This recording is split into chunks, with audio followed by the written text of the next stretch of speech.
எல்லோருக்கும் வணக்கம். மார்ச் மாதம் 2025க்கான பொது அறிவு கேள்விகளை பார்க்கலாங்க. முதல் கேள்வி, 72வது உலக அழகி போட்டியை நடத்த உள்ள நாடு எது? இதற்கான பதில் இந்தியா. ரீசெண்டாக பார்த்தீங்க அப்படின்னா மே மாதம் 2025 அதாவது இந்த வருஷம் மே 7 முதல் 31ஆம் தேதி வரை இந்தியாவில் ஹைதராபாத்தில் உள்ள தெலுங்கானாவில் 72வது உலக அழகி போட்டி நடைபெற உள்ளது. இந்த உலக அழகி போட்டியில் கிட்டத்தட்ட 140 நாடுகளை சேர்ந்த இளம்பெண்கள் பங்கேற்க உள்ளார்கள். இது நம்ம நாட்டில் நடக்கக்கூடிய 3வது முறையாக நடக்கக்கூடிய ஒரு போட்டியாக கருதப்படுகிறது. இதற்கு முன்னதாக மும்பையில் முதல் முறையும் 2வது முறை டெல்லியிலையும் நடைபெற்றது. 3வது முறையாக தெலுங்கானாவில் மே 7 முதல் 31 2025 வரை இந்த 72வது உலக அழகி போட்டியானது நடைபெற உள்ளது. ஆதித்யா விண்கலம் எந்த ராக்கெட்டின் மூலம் விண்வெளியில் செலுத்தப்பட உள்ளது? இதற்கான பதில் PSLV C-57 அப்படிங்கிற ராக்கெட் மூலமாக தான் இந்த ஆதித்யா விண்கலமானது விண்ணில் செலுத்தப்பட உள்ளது. ஆதித்யா விண்கலம் அப்படிங்கிறது எதுக்காக யூஸ் பண்ணதுன்னா பார்த்தீங்கன்னா சூரியனின் ஒளி வெடிப்பை காட்சிப்படுத்தக்கூடிய ஒரு விண்கலம் தான் இந்த ஆதித்யா விண்வெளி அப்படிங்கிற ஒரு ராக்கெட்டு. இது கிட்டத்தட்ட செப்டம்பர் 2, 2023 ஸ்ரீஹரிகோட்டாவில் ஏவப்பட்டது, லான்ச் பண்ணப்பட்டது. கிட்டத்தட்ட 127 நாட்கள் பயணம் செய்து ஜனவரி 6, 2024 இந்த விண்கலமானது அதோட பொசிஷனை போய் சேர்ந்தது. பூமியிலிருந்து சுமார் 15 லட்சம் கிலோமீட்டர் தொலைவில் உள்ளது அந்த எல் பாயிண்ட் அப்படின்னு சொல்லுவாங்க. அந்த பாயிண்ட்லேருந்து சூரியனோட அந்த சுற்றுப்பாதை மற்றும் அதோட அந்த ஃபோட்டோஸ்பியர் அப்படின்னு சொல்லக்கூடிய அந்த அமைப்பையும் ஆராய்ச்சி செய்யக்கூடிய ஒரு வடிவமைப்பு கூடியது தான் அந்த ஆதித்யா அப்படிங்கிற ஒரு விண்கலமானது. அதை ஏவக்கூடிய லான்ச் பண்ணக்கூடிய அந்த ராக்கெட் தான் PSLV C-57 அப்படிங்கிற ஒரு ராக்கெட். இந்திய மின்துறை தரவரிசை பட்டியலில் தமிழக மின் வாரியத்திற்கு எத்தனையாவது இடம் வழங்கப்பட்டுள்ளது? இதற்கான பதில் 48வது இடம். அதாவது மின் விநியோகம் இருக்கும் பார்த்தீங்களா, அதில் சில விஷயங்களை பாயிண்டில் எடுத்துக்கிடுவாங்க. என்னென்னா அதோட நிதி நிலைமை, மின் கட்டணம் வசூலிப்பது, மின் விநியோகம் செயல்பாட்டை மதிப்பீடு, இதெல்லாம் கணக்கீடு செய்து ஒவ்வொரு மாநிலத்திற்கும் ஒரு கிரேடு கொடுப்பாங்க. அதாவது A+, B+, C+, அப்புறம் C- அப்படிங்கிற ஒரு கிரேடு கொடுப்பாங்க. அந்த கிரேடு படி தமிழகத்திற்கு எத்தனையாவது இடம்னு பார்த்தீங்கன்னா 48வது இடம் நமக்கு தமிழகத்துக்கு கிடைச்சிருக்கு. முதல் இடத்துல யார் இருக்கான்னு பார்த்தீங்கன்னா மகாராஷ்டிராவில் அதானி எலக்ட்ரிசிட்டி அப்படிங்கிற ஒரு நிறுவனமானது மும்பை நிறுவனமானது முதலிடத்தை பிடித்துள்ளது. 2வது இடத்தில் குஜராத்தை சேர்ந்த தக்ஷின் குஜராத் விச் அப்படிங்கிற நிறுவனமும், உத்தரப்பிரதேசத்தில் உள்ள நொய்டா பவர் நிறுவனம் 3வது இடத்தையும் பிடித்துள்ளது. ஒரே நாடு ஒரே துறைமுக பயிற்சியை முன்னெடுத்து வைத்தவர் யார்? இதற்கான பதில் நம்மளோட துறைமுகங்கள் மற்றும் கப்பல் போக்குவரத்து மற்றும் நீர்வழித்துறை அமைச்சர் சர்பானந்தா சோனோவால் அவர்கள் தான் இந்த ஒரே நாடு ஒரே துறைமுக பயிற்சியை முன்னெடுத்து வச்சிருக்காரு. இந்தியாவின் கடல்சார் உள்கட்டமைப்பை நவீனமயமாக்குதல், அதன் உலகளாவிய வர்த்தகத்தை தடத்தை மேம்படுத்துதல் மற்றும் நிலைத்தன்மையை மேம்படுத்துதல், இதெல்லாம் ஒரு கோலா வச்சு தான் இந்த ஒரே நாடு ஒரே துறைமுக பயிற்சியானது கொண்டு வந்திருக்காங்க. இந்தியாவின் முக்கிய துறைமுகங்கள் முழுவதும் இதை இந்த செயல்பாடுகளை ஒழுங்குபடுத்தணும் அப்படின்னு சொல்லிட்டு நம்மளோட துறைமுகங்கள் மற்றும் கப்பல் போக்குவரத்து துறை அமைச்சர் சொல்லியிருக்காங்க. 7வது ஆஸ்கர் விருதுகள் 2025 5 விருதுகளை பெற்ற திரைப்படம் இது. இதற்கான பதில் அனோரா. இந்த அனோரா அப்படிங்கிற படமானது சிறந்த திரைக்கதை, படத்தொகுப்பு, சிறந்த இயக்குனர், சிறந்த நடிகை மற்றும் சிறந்த திரைப்படம் பட்டியலில் 5 விருதுகளை இந்த ஆஸ்கர் விருது பெற்றிருக்காங்க.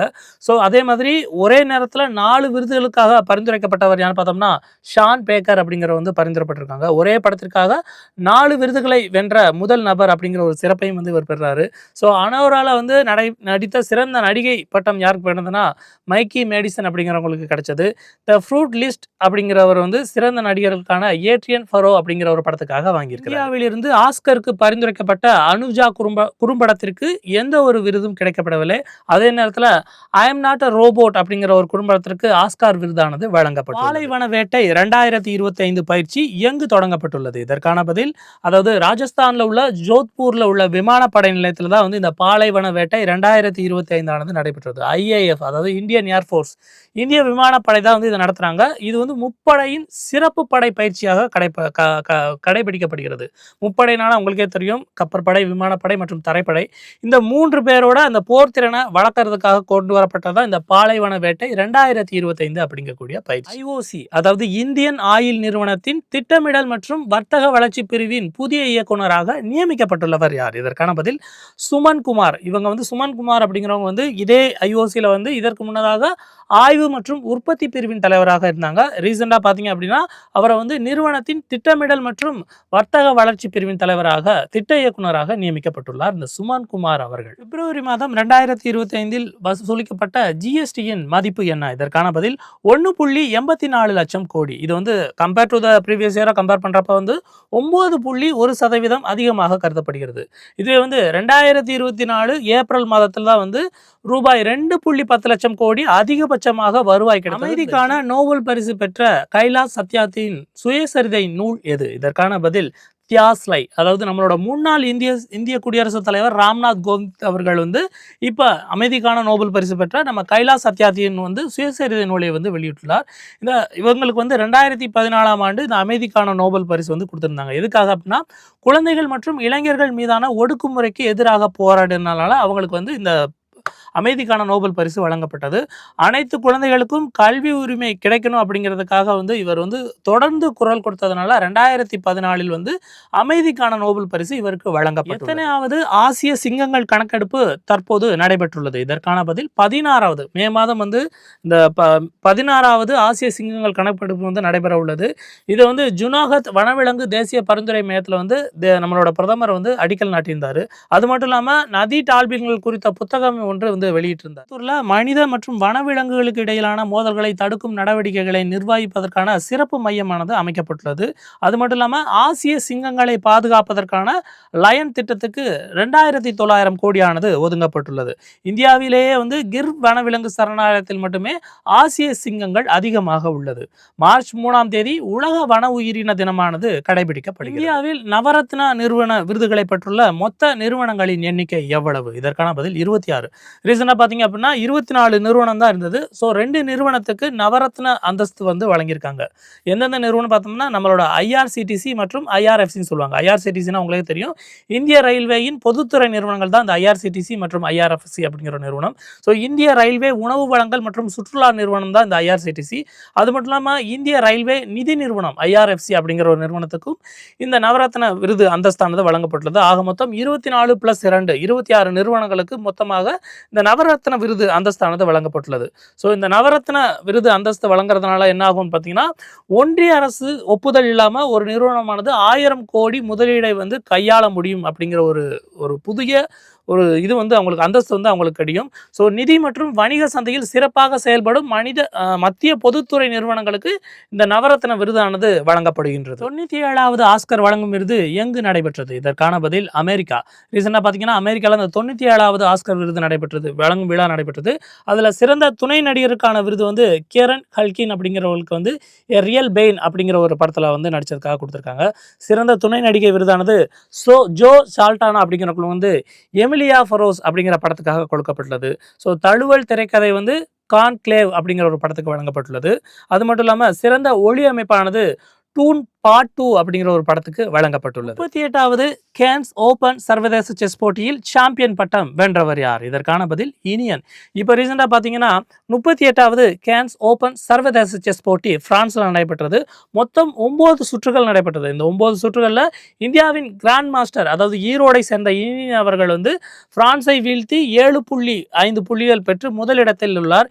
இந்திய வீரரான ஆராத்யா கார்க் அப்படிங்கிறவங்க வந்து 7 புள்ளிகள் பெற்று 2வது இடத்திலும், கஜகஸ்தான் வீரர் நோடோ பெர்க் அப்படிங்கிறவங்க வந்து 3வது இடத்தையும் பிடித்துள்ளனர். இந்தியாவில் நதிநீர் டால்பின் எண்ணிக்கை எந்த மாநிலத்தில் அதிகமாக உள்ளது? இதற்கான பதில் உத்தரப்பிரதேசம். ரீசெண்டாக பார்த்தீங்க அப்படின்னா இந்திய நதிகளில் வாழும் டால்பின்களின் எண்ணிக்கை குறித்த அறிக்கை வந்து வெட்டிட்டு இருந்தாங்க. மொத்தமாக இந்திய நதிகளில் வந்து 6327 டால்பின்கள் வந்து வாழுது. இதில் அதிகபட்சமாக யூபி அதாவது உத்தரப்பிரதேசத்தில் வந்து 2397 டால்பின்கள் இருக்கு. ஸோ 8 மாநிலங்களை சேர்ந்த 28 நதிகளில் வந்து இந்த ஆய்வு நடைபெற்றது.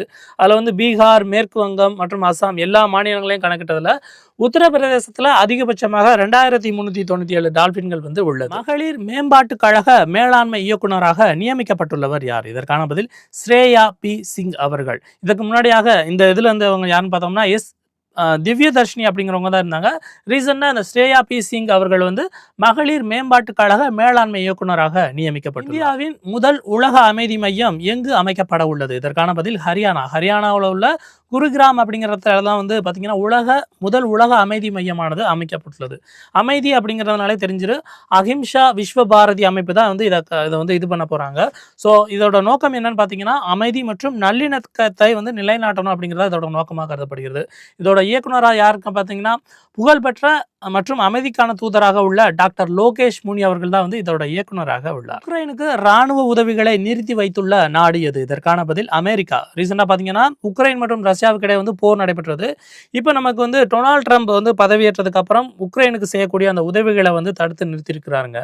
ஸோ அதனால அவங்களுக்கு கொடுக்கக்கூடிய அந்த ராணுவத்திற்காக அளிக்கப்பட்டு வந்த பல மில்லியன் டாலர்களான நிதி உதவியை வந்து தடை பண்ணியிருக்காரு. அது மட்டும் இல்லாமல் கனடா மற்றும் மெக்சிகோ, சீனா ஆகியவற்றுக்கு கூடுதல் இறக்குமதி வரியானது அமலுக்கு வந்துள்ளது அப்படின்னு சொல்லியிருக்காரு.